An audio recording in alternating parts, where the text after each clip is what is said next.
Okay, imagine trying to teach a computer uh, what makes a joke funny. It's tough, right? Not just the words. Exactly. It's about that human spark, that amusement. And it turns out teaching AI what we prefer, whether it's, humor or just plain helpfulness, it really dives deep into this complex world of human taste. Hmm. Welcome to the Deep Dive.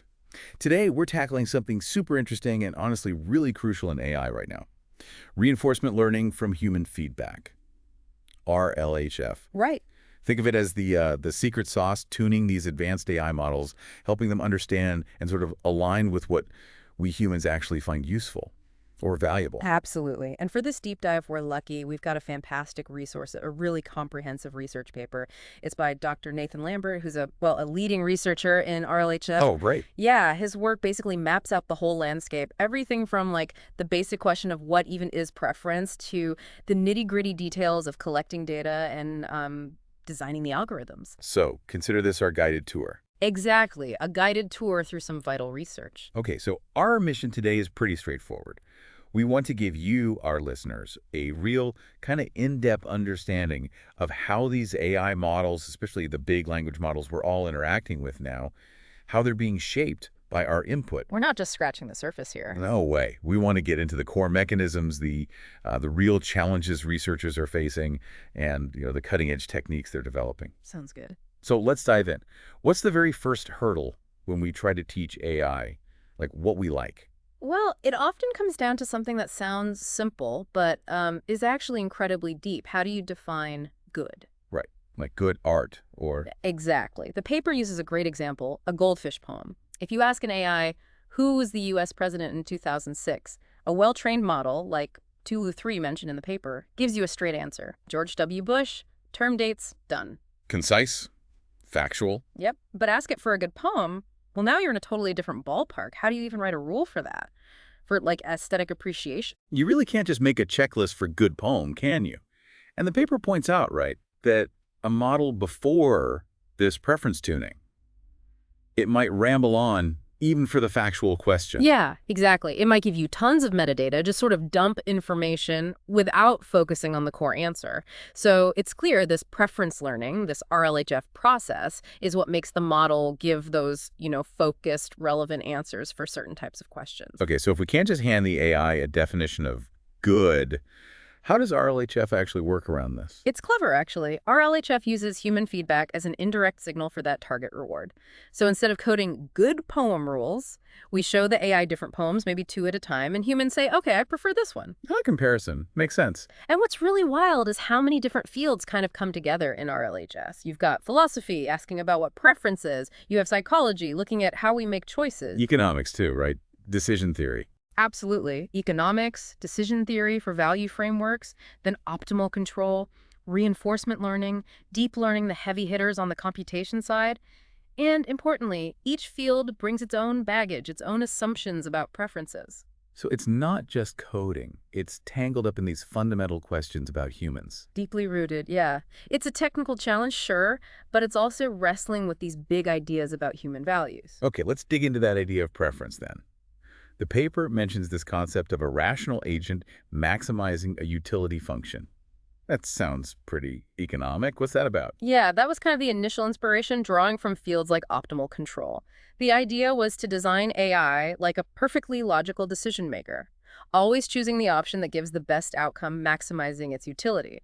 Think of it like a super rational economic actor. Like Spock, but for everything. Sort of, but then the paper immediately throws some cold water on that neat picture. It brings up some major critiques, some real challenges to that straightforward view of preferences. Well, like what? What are the problems? Well, for one, there's Era's impossibility theorem. Basically, it shows it's incredibly hard, maybe impossible, to reliably combine individual preferences from a group into one fair, consistent group preference. So like voting systems always have flaws, that kind of thing. Kind of, yeah, but applied to defining what a group wants. Then there's the whole issue of interpersonal comparison. How do you objectively say, my preference for coffee is stronger than your preference for tea? You can't really. It's subjective. Exactly. But reward models in RLHF, they kind of have to implicitly make those comparisons when they learn from data from many different people. Tricky. What else?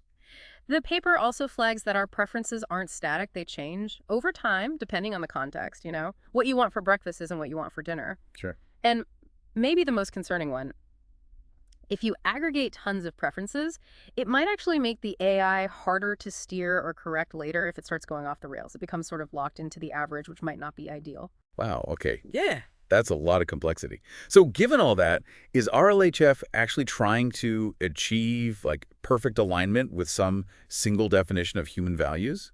Or is that impossible? The paper's pretty clear on this. In practice, RLHF often aims for what they call empirical alignment. Empirical alignment, meaning Meaning the goal is more pragmatic. It's about making the AI perform well on specific skills or tasks that we, as humans, find useful in real-world situations. Less about calibrating to some grand philosophical ideal of human values and more about getting the job done effectively in context. right, getting it to be helpful or follow instructions or write decent code in specific scenarios. Practical Yeah. performance. Okay, that makes sense. So if defining good directly is hard and preference itself is messy, why is collecting this preference data so central to RLHF? You said it's easier to compare. Precisely. The paper really emphasizes this intuition. It's fundamentally easier for both humans and even for other AI systems helping out to look at two answers and say, this one's better than it is to generate a perfect answer out of thin air. Like judging a baking contest versus baking the winning cake yourself. Perfect analogy. You might struggle to bake it, but you can probably tell which of two cakes tastes better. That comparative judgment choosing between options, that's the core power here. So how do we actually get this data? The paper mentions a bunch of different interfaces. Yeah, there's quite a range.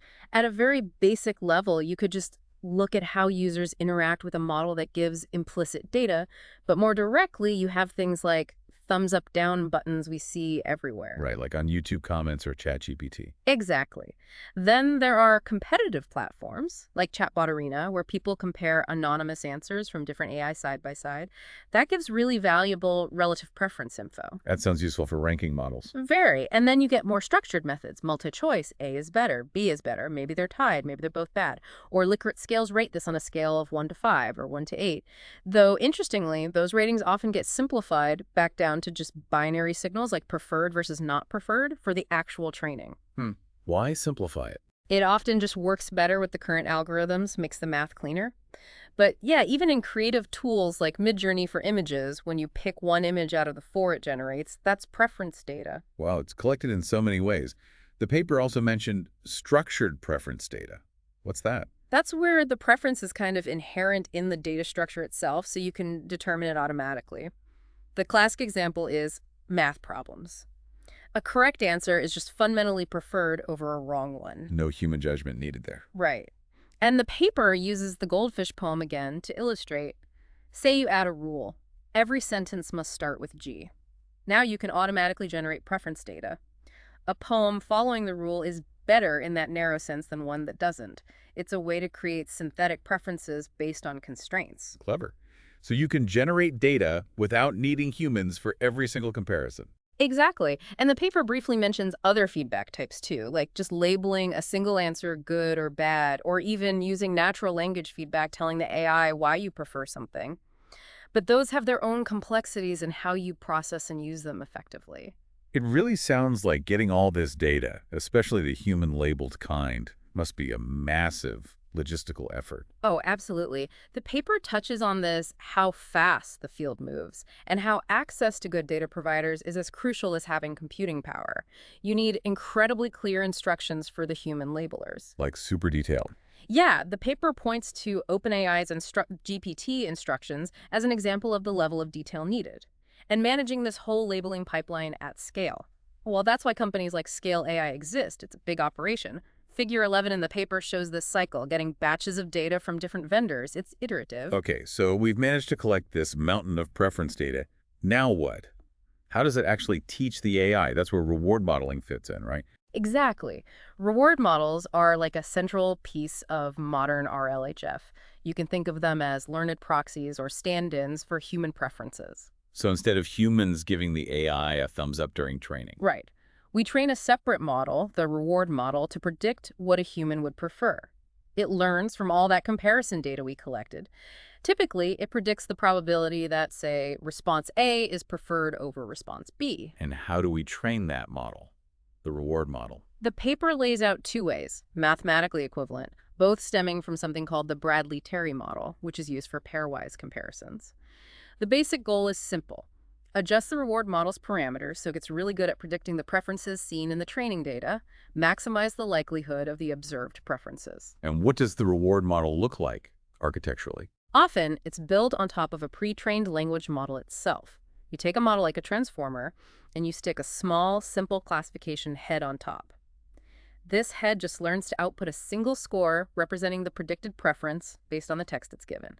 It classifies between chosen and rejected options. Okay. And the paper distinguishes between different types of reward models: outcome reward models, process reward models, ORMs and PRMs. Yeah, that's an important distinction. The standard reward models we just discussed look at the final output. Outcome reward models, or ORMs, are a bit different. They often focus on predicting correctness, sometimes token by token. Token by token, like word by word. Sort of, yeah. Training data for them might be examples of correct versus incorrect steps or completions. They're especially useful for tasks involving reasoning, like math problems. The paper mentions, let's verify step by step. You want to reward correct reasoning steps, not just the final answer. So rewarding the journey, not just the destination. Exactly. And process reward models, PRMs, take that even further.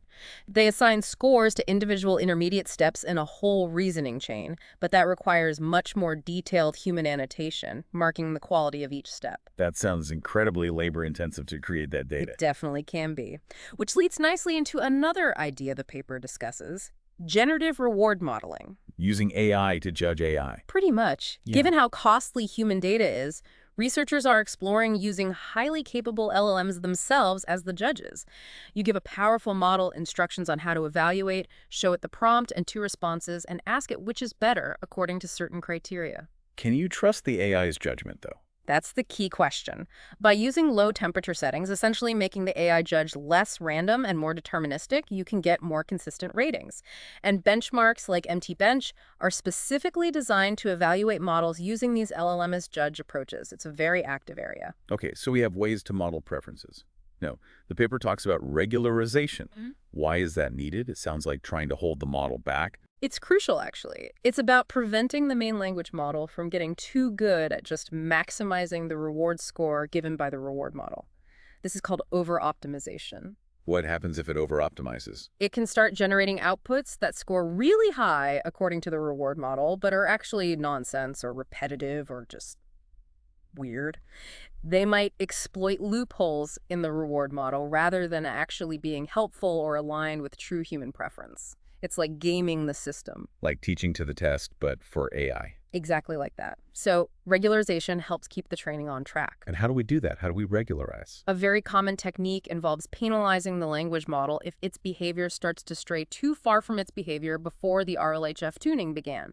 We use a reference model, often the model state, just before RLHF started. And measure the difference. Yes, often using something called KL divergence. It's a mathematical way to measure how different two probability distributions are. By adding a penalty based on this KL distance, we encourage the model to improve based on the reward signal, but without deviating too drastically from its original, generally coherent behavior. So improve, but don't go crazy. Pretty much. The paper even includes a little code snippet showing how this KL penalty gets calculated using log probabilities.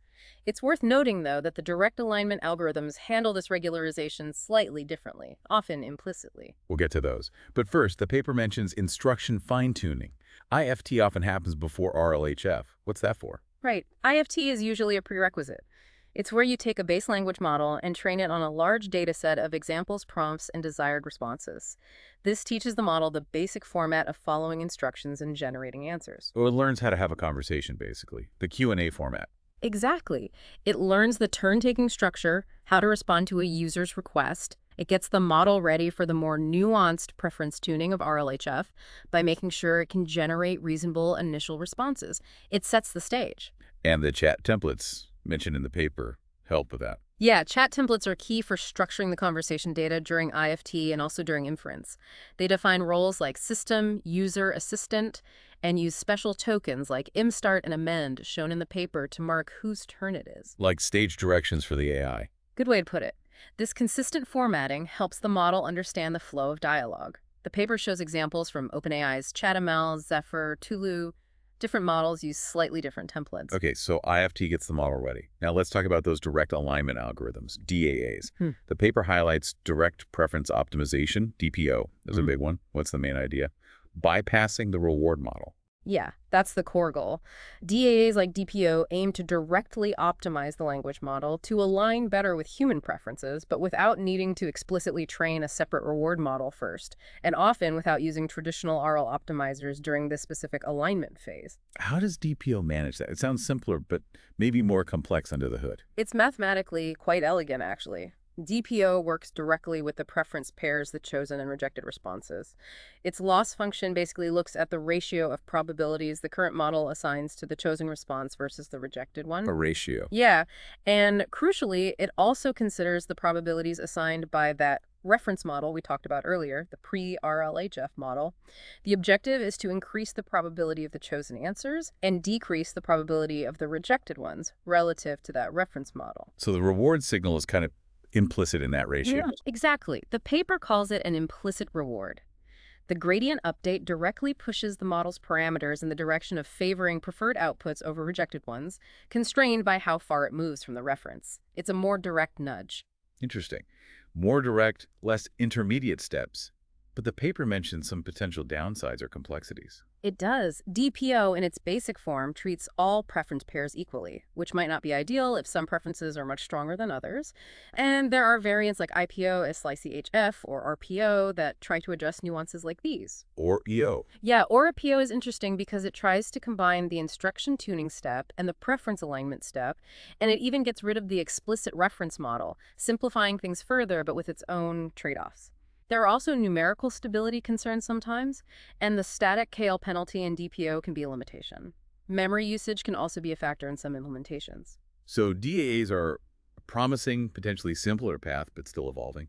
What about the more established RLHF ways? The paper mentions rejection sampling. How basic is that? It's quite straightforward conceptually.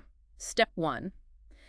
Generate a bunch of possible answers for a prompt using your instruction-tuned model, say 16 answers. Okay. Step 2. Use your trained reward model to score all those answers. Give each one a preference score. Right. Step 3. Pick the best ones according to the reward model, maybe the top 4 out of the 16. Step 4. Take those top scoring answers and use them as high-quality examples to further fine-tune your language model. Ah, so you filter the generated data using the reward model and then just train on the good stuff. Exactly. It's a simple way to leverage the reward model's judgment to improve the base model. Okay, makes sense. And then we get to policy gradient reinforcement learning. The paper calls this the engine of RLHF.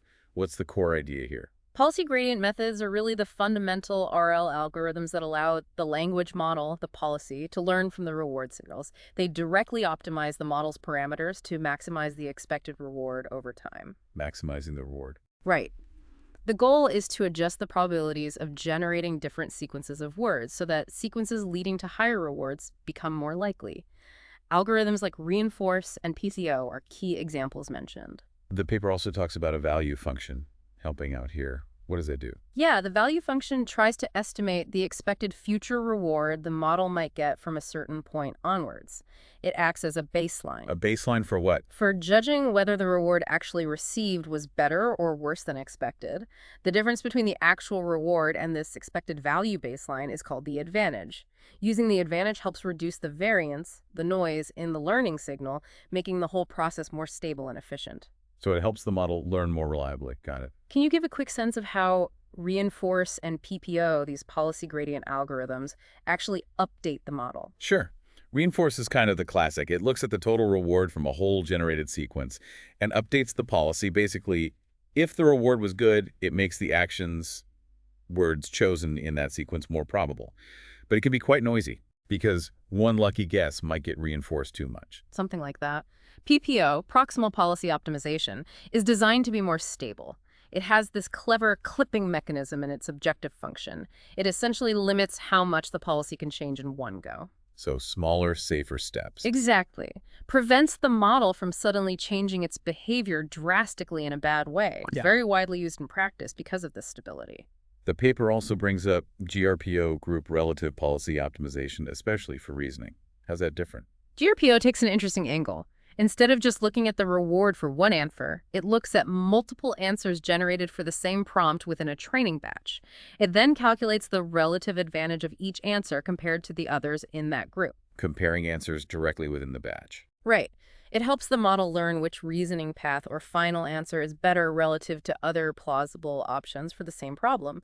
A variant, Dr. GRPO, even connects mathematically back to another baseline technique called RLOO, reinforce leave one out.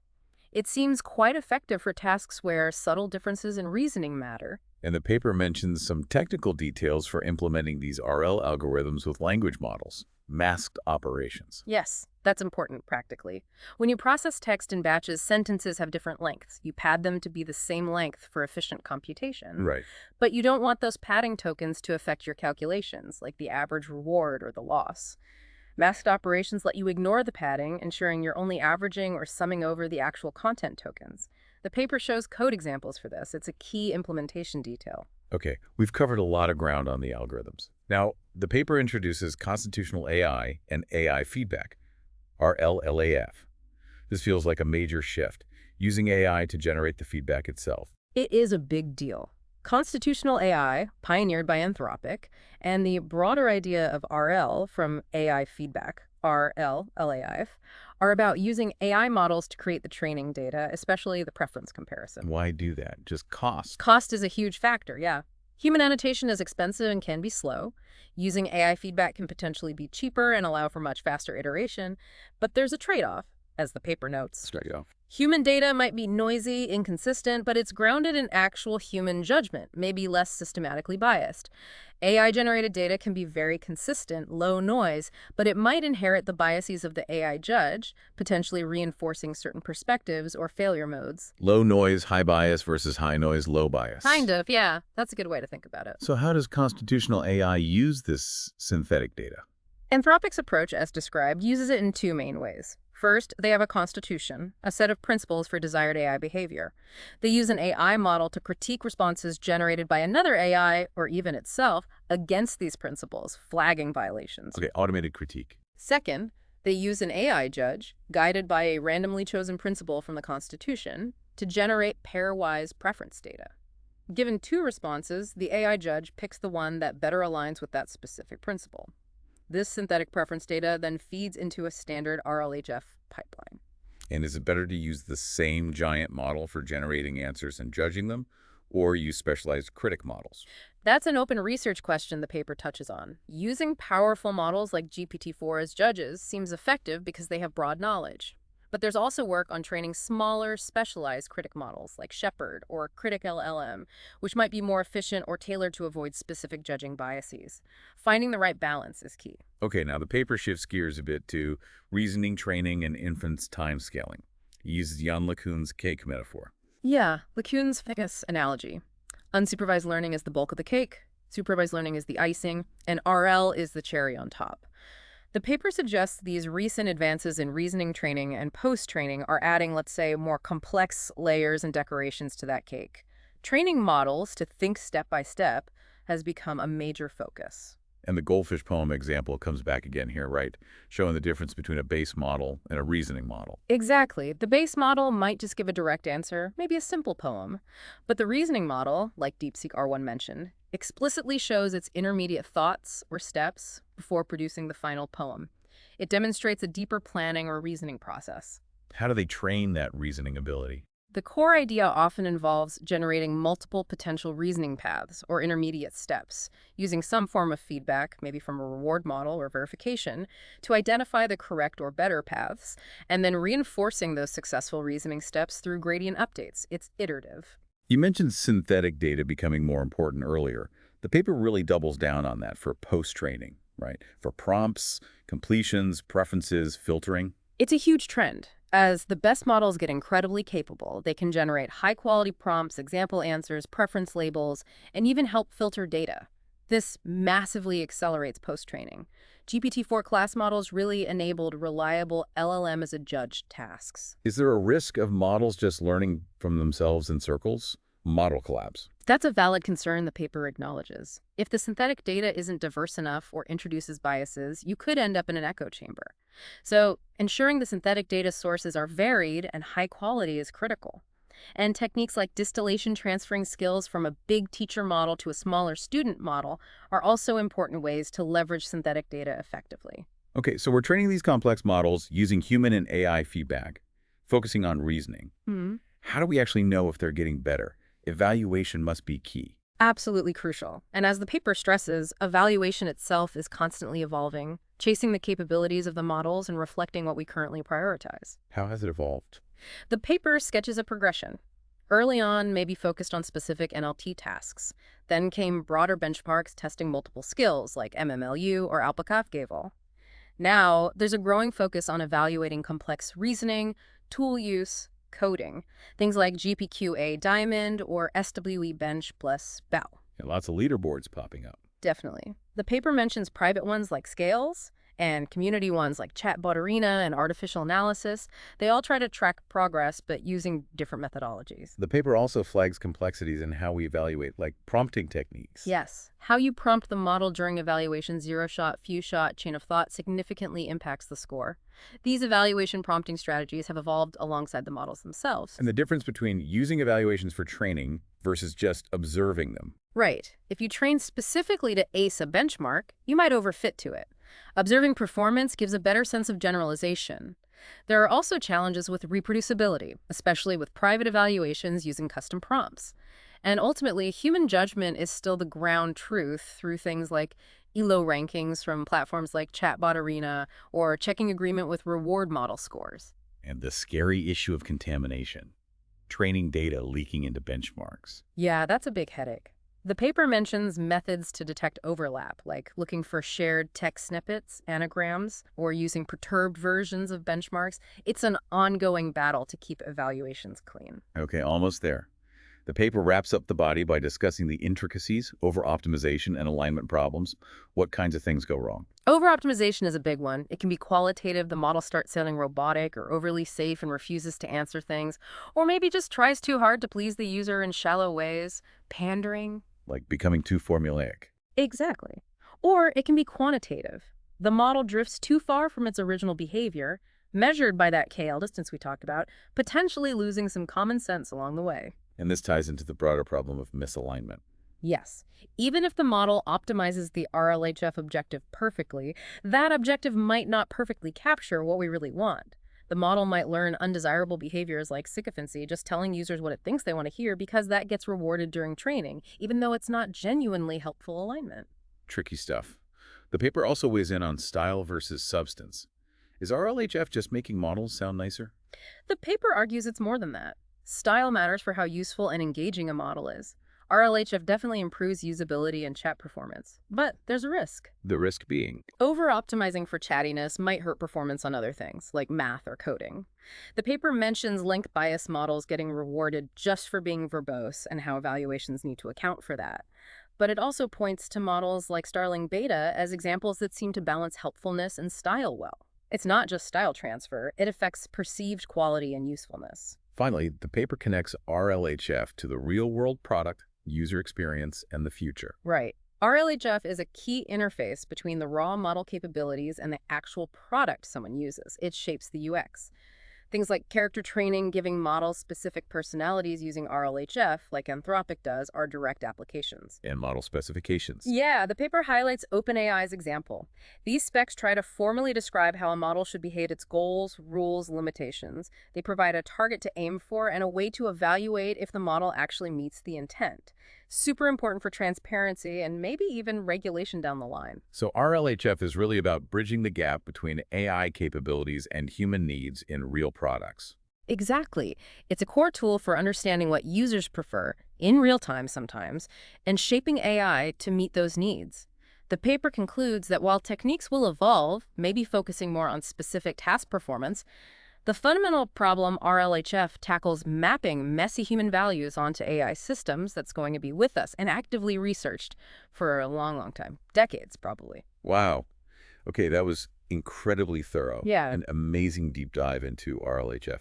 Just to quickly try and summarize the big takeaways, We saw the real challenge in just defining human preferences, right? Yeah, the complexity there. And then the crucial role of actually collecting preference data, both human and AI generated, and using reward models to learn from it. Right, the data and the models. Plus the rise of these newer direct alignment algorithms like DPO, trying to streamline the process. And RLAF, using AI for feedback. And how evaluation is constantly changing, trying to keep up with the models. And the persistent challenges of avoiding over-optimization and ensuring the models are truly aligned with what we actually need, not just gaming the system. It's a fascinating, fast-moving field. Absolutely.